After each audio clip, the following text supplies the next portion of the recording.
Hello friends, मैं राधिका देवांगन। मेरे इस चैनल पे आपका वेलकम है। आज मैं आपके लिए लेकर आई हूँ अर्धवार्षिक परीक्षा 2021 एमपी बोर्ड क्लास 12। सब्जेक्ट है आपका अकाउंटेंसी। इसमें मैं आपके लिए कुछ क्वेश्चन लेके आई हूँ जो आपके एग्ज़ाम की दृष्टि से आपके लिए हेल्पफुल होंगे। इसमें आपका सबसे फर्स्ट क्वेश्चन है, 1 जनवरी 2019 को ख्याति का मूल्यांकन विगत 4 वर्षों के औसत के लाभ के 2.5 वर्ष के आधार पर कीजिए। विगत वर्षों के लाभ हानि निम्नानुसार हैं। देखो, सबसे पहले यहाँ पे दिया है आपको ईयर दिया हुआ है, वर्ष, और लाभ हानि दिया हुआ है। 2015 में लॉस दिया है, 2016 प्रॉफिट, 2017 में भी आपको लाभ दिया हुआ है, 2018 में भी लाभ दिया हुआ है, 2019 में भी। क्या बोला जा रहा है? विगत 4 वर्षों के औसत लाभ के अनुसार। ठीक है, विगत 4 वर्ष बोला जा रहा है, लेकिन जो हमको ईयर दिया है वो 5 दिया, इसलिए हम क्या करेंगे, 5 का आपको लाभ दिया है लेकिन एक आपको लॉस दिया है, तो हम क्या करेंगे, डिवाइडेड बाई 5 करेंगे। देखो, हम सारे ईयर के प्रॉफिट है उनको ले लेंगे, और देखो 30,000 जो यहाँ पे लिया गया है ना, लॉस है, इसलिए उसको मैंने क्या किया है, माइनस पे लिखा है। उसके बाद 2016 का 20,000, 2017 का 28,000, 2018 का 32,000, 2019 का 40,000। अब देखो, हम सारे प्रॉफिट को इंक्लूड कर लेंगे और माइनस किसको कर देंगे, लॉस। लॉस को हम माइनस कर देंगे तो कितना आ जाएगा, 90,000 रुपये आ जाएगा आपका। फिर है आपका औसत लाभ, है ना। औसत लाभ आपका कितना है, 90,000 आया है। तो डिवाइडेड बाय कितना करेंगे हम, औसत लाभ निकालने के लिए डिवाइडेड बाय 5 करेंगे। 5 ईयर का हमारे पास प्रॉफिट एंड लॉस है, तो कितना आ जाएगा आपका, 18,000 रुपये आ जाएगा। अब 2.5 वर्ष हमको क्या करना है, 2.5 वर्ष के अकॉर्डिंग ख्याति निकालना है। तो ख्याति बराबर कितना हो जाएगा, 18,000 हमारा क्या है, average profit. Average profit into क्या होता है, वर्षों की संख्या, क्रय वर्षों की। यहाँ पे क्रय वर्षों की संख्या कितनी दी है आपके को, 2.5 ईयर। तो कितना हो जाएगा आपका, 45,000।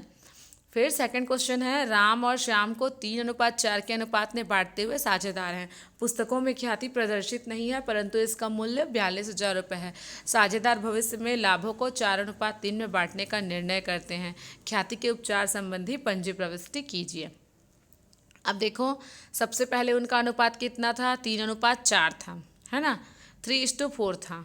और क्या करना है उसके बाद, साझेदार भविष्य में उनका न्यू अनुपात कितना होगा, 4:3 होगा। तो हमको यहाँ पे क्या करना है, सबसे पहले हमको ये निकालना है कि उनका अभी का अनुपात, उनका त्याग अनुपात क्या होगा। ठीक है, क्योंकि पहले उनका रेशियो कुछ और था, अभी उनका रेशियो क्या है, कुछ और है। देखो, फर्स्ट में पहले में 3:4 था और यहाँ पे 4:3 हो गया। तो हमारे पास देखो ओल्ड रेशियो है और न्यू रेशियो है, दोनों है। तो हम क्या करेंगे, सबसे पहले ओल्ड रेशियो श्याम का और दोनों श्याम और राम श्याम का, और न्यू रेशियो भी राम और श्याम का।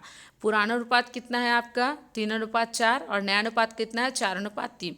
तो हम इसमें अब देखते हैं कि इसमें चेंजेस क्या हुआ है। ठीक है, तो सबसे पहले हम राम का निकालेंगे। राम के पहले का अनुपात, यहाँ पे क्या निकलेगा, यहाँ पे त्याग अनुपात निकलेगा, वो कितना त्याग करते हैं। ठीक है, जब ओल्ड माइनस नया करते हैं तो राम का अनुपात कितना है, पुराना 3:4 है, तो 3 डिवाइडेड बाई कितना हो जाएगा, 7 हो जाएगा। फिर राम का पुराना अनुपात कितना है, 4:3 है, तो 4/7 हो जाएगा। माइनस करेंगे तो ये वाला रेशियो आपका माइनस में आएगा, है ना। देखो, 7 हो जाएगा, 7 डिवाइड करोगे तो 3 का 3 × 1 3 हो जाएगा, 4 × 1 4 हो जाएगा, तो -1 डिवाइडेड बाई 7 हो जाएगा वो। तो उसको माइनस में इसलिए लिखे हैं। ठीक है, फिर है श्याम।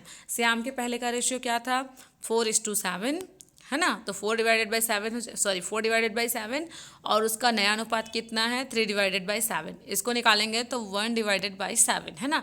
अब देखो, ख्याति कितने का दिया है, मूल्य इसका 42,000 रुपये का। तो हम सबसे पहले राम का गुडविल निकालेंगे। देखो, राम का गुडविल माइनस में है, देख रहे हो ना, राम का जो गुडविल है वो माइनस का है। 42,000 इंटू 1/7 करेंगे तो कितना हो जाएगा, 6,000 रुपये। फिर है श्याम की ख्याति। श्याम की ख्याति 40,000 इंटू 1/7, इसके बाद 6,000 रुपये। देखो, राम जो है माइनस में है तो वो क्या कर रहा है, त्याग कर रहा है, और श्याम जो है उसका क्या आएगा, प्लस में आएगा, क्योंकि उसका रेशियो प्लस में है, तो श्याम को प्राप्त होगा। तो यहाँ पे जनरल एंट्री क्या हो जाएगा, राम का पूंजी खाता विकलन श्याम के पूंजी खाते से। श्याम यहाँ पे क्यों क्रेडिट हो रहा है, क्योंकि श्याम को यहाँ पे मिल रहा है। फिर है आपका, एक साझेदारी फर्म ने गत 5 वर्षों के दौरान निम्नलिखित शुद्ध लाभ कमाया।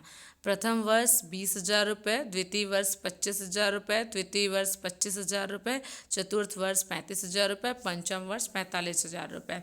वर्ष की विनियोजित पूंजी 4 लाख रुपए की है। जोखिम को ध्यान में रखते हुए पूंजी पर उचित प्रतिफल की दर 10% है।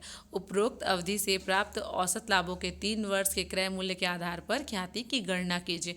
अब देखो, सबसे पहले हमको एवरेज प्रॉफिट निकालना पड़ेगा। तो एवरेज प्रॉफिट के लिए हम क्या करते हैं, जितने भी ईयर के आपके प्रॉफिट है उनको हम टोटल करते हैं और क्या करते हैं, उतने से डिवाइड कर देते हैं जितने आपके नंबर ऑफ ईयर्स है। तो देखो 5 ईयर का प्रॉफिट दिया और 5 ईयर का 20,000, 25,000, 25,000, 35,000, 45,000 कितना हो जाएगा, ये आपका 1,50,000 हो जाएगा। डिवाइडेड बाई 5 करेंगे तो कितना आ जाएगा आपका 30,000 आ जाएगा। ये आपका एवरेज प्रॉफिट आ गया। अब देखो यहाँ पे जो दिया हुआ है, पूंजी पर उचित प्रतिफल की दर 10% है। देखो इसको कई वर्डों में दिया जा सकता है, जैसे बोलते हैं सामान्य उचित प्रत्याय की दर भी बोलते हैं। क्वेश्चन में घुमा घुमा के आपको दिया रहेगा अलग अलग वर्ड में। तो कितना हो जाएगा, सामान्य लाभ की दर निकालेंगे। अब सामान्य लाभ निकालेंगे, सामान्य लाभ निकालेंगे तो हम सामान्य लाभ के लिए सबसे पहले क्या करते हैं, सामान्य लाभ के लिए जो विनियोजित पूंजी, उसका फॉर्मूला क्या होगा आपका, देखो मैंने फॉर्मूला नहीं लिखा है। सामान्य लाभ बराबर होता है विनियोजित पूंजी इंटू सामान्य लाभ की दर डिवाइडेड बाय 100।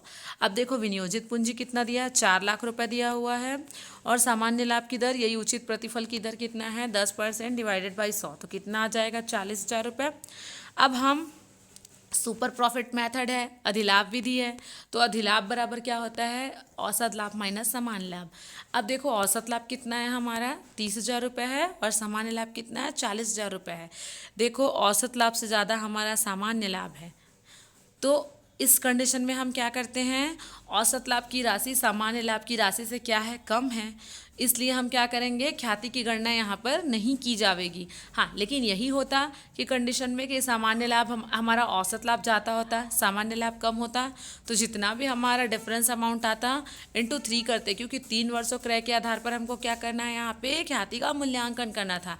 जब आपका एवरेज प्रॉफिट ज़्यादा आता है और नॉर्मल प्रॉफिट एवरेज प्रॉफिट कम आता है और नॉर्मल प्रॉफिट ज़्यादा आता है, तो उस कंडीशन में हम क्या करते हैं, गुडविल का कैलकुलेशन नहीं करते। फिर है ए बी सी और डी 5:3:2:2 अनुपात में एक फर्म के लाभ हानि में भागीदार थे। बी और सी फर्म से सेवानिवृत्त हुए। बी का हिस्सा डी द्वारा और सी का हिस्सा ए द्वारा अधिग्रहण किया गया। ए और डी के नए लाभ साझाकरण अनुपात की गणना करें। अब देखो सबसे पहले हम चारों का अनुपात लिखेंगे, 5:3:2:2। अब देखो ए का रेशियो कितना है, 5:12, सबका टोटल करोगे 5, 3, 8, 8 to 10, 10 to 12, 5:12, 3:12, 2:12, 2:12। अब क्या बोला जा रहा है, बी का हिस्सा डी के द्वारा। रिटायरमेंट कौन कौन हो रहा है, ये देखो बी और सी हो रहे हैं, तो बी का हिस्सा किसके द्वारा, डी के द्वारा, ठीक है। तो बी का हिस्सा क्या है, डी के द्वारा। बी का हिस्सा हम लिखे हैं, कितना है बी का हिस्सा हमारा, बी का हिस्सा क्या किया जा रहा है, डी के द्वारा अधिग्रहण किया जा रहा है। पहले हम डी का हिस्सा लिखे हैं, 2 + 12 + 3 + 12 किसका हिस्सा है आपका, डी का, ठीक है। डी का हिस्सा है, बी क्या है, अधिग्रहण है, ठीक है। फिर सी का हिस्सा किसके द्वारा किया जा रहा है, ए के द्वारा किया जा रहा है, तो सी का हिस्सा कितना है आपका 2/12 + 5/12 किसका है आपका, ए का हिस्सा। तो हम क्या करेंगे, इनका न्यू रेशियो के लिए हम दोनों को, जो सेवानिवृत्त हुए उनका रेशियो इनको मिल रहा है तो हम उसको टोटल करेंगे, 12 12 12 हो जाएगा, डिवाइड करेंगे 1, 2 का 2, 2 + 3 कितना हो जाएगा, 5 हो जाएगा, ये 7 आ जाएगा। अब देखो यहाँ पे क्या बोला जा रहा है कि हमको ए और डी का नया लाभ अनुपात निकालना है। तो देखो यहाँ पे हमारा डी का निकला हुआ है, बी का हिस्सा डी के द्वारा लिया गया, तो फर्स्ट रेशियो कितना है, डी का है जो 5:12 है तो 5 हो जाएगा, और ए का कितना है 7:12 तो 12 हो जाएगा। तो ए और डी का अनुपात देखो, आप इसको ऊपर नीचे भी कर सकते हो, है ना, कोई ज़रूरी नहीं है। तो देखो यहाँ पे अगर यहाँ ऐसे बनाओगे तो इसको यहाँ सामने आप सेट करके लिखोगे, क्योंकि मैंने पहले डी का निकाला है फिर ए का निकाला है। मैंने बी और सी सीक्वेंस में लिया है इसलिए मैंने ऐसा निकाला है। यदि आप लोगे ना ए और डी सीक्वेंस में तो आप वैसा भी निकाल सकते हो। तो आप क्या करोगे, ए का कितना आया रेशियो 5 और डी का कितना आया, कि डी का कितना आया, सॉरी डी का कितना आया 5, 7:5 है ना। इनका रेशियो कितना आएगा 7:5। फिर है रवि सोम मंगल 2:3:5 के अनुपात में लाभ हानि बांटते हैं। उनका बैलेंस शीट दिया हुआ है। इसमें हमको क्या कैलकुलेट करना है, सबसे पहले हम एडजस्टमेंट को पढ़ते हैं। 1 जनवरी 2019 को मंगल जो है अवकाश ग्रहण करता है। निम्नांकित ध्यान में रख के लाभ हानि नियोजन समायोजन खाता बनाना है। भवन और फर्नीचर 5% की वृद्धि होगी। देनदारों पर 10% अशोध्य ऋण संचय होगा। लेनदारों पर 5% कटौती होगी। वैधानिक व्यय हेतु प्रावधान 200 रुपये।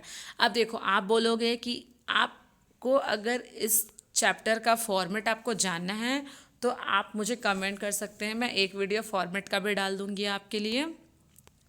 तो देखो, सबसे पहले हम क्या करेंगे, भवन और फर्नीचर में वृद्धि होती है उसको हम क्रेडिट साइड लिखते हैं। तो भवन और फर्नीचर में कितना है 5% की वृद्धि है। देखो भवन कितने का था 40,000, 40,000 का 5% कितना हो जाएगा 2,000 हो जाएगा। फर्नीचर है 20,000, 20,000 का 5% कितना हो जाएगा 1,000 रुपये हो जाएगा। फिर लेनदार है ना, और दायित्व में कमी हो रही है, लेनदार पर कटौती 5%, कितना रुपये है 600 रुपये हो जाएगा। फिर है अशोध ऋण संचय। अशोध ऋण संचय हम किस कब करते हैं, देनदारों पर। देनदार कितना है 15,000, 15,000 का 5% कितना होगा, 15,000 का 5% कितना होगा आपका, सॉरी कितना परसेंट दिया है आपको 10% दिया है, तो 1,500 रुपये हो जाएगा आपका। फिर लीगल एक्सपेंसेस को डेबिट साइड लिखते हैं। डेबिट साइड आपका 200 रुपये आ जाएगा। फिर आप बैलेंस निकालेंगे, बैलेंस आपका 1,900 रुपये डेबिट साइड आएगा। ये प्रॉफिट है ना, जब डेबिट साइड आता है वो आपका प्रॉफिट होता है। तो रवि सोम मंगल, ठीक है, रवि सोम मंगल है, इसको हम क्या करेंगे, इन तीनों को बांटेंगे। तो जो 1,900 रुपये आया, इसको इनका रेशियो कितना है 2:3:5। तो 2 और 3 कितना हो जाएगा 5, और 5 और 5 10। तो 1,900 इंटू क्या करेंगे 2/10, 1,900 इंटू हम करेंगे 3/10, 5/10। तो हमारा कितना आ जाएगा 380, 570, 950, है ना। ये आपका कौन सा अकाउंट है, पुनर्मूल्यांकन खाता है ना। यहाँ पे आपको क्या बनाना है, पुनर्मूल्यांकन खाता बनाना है।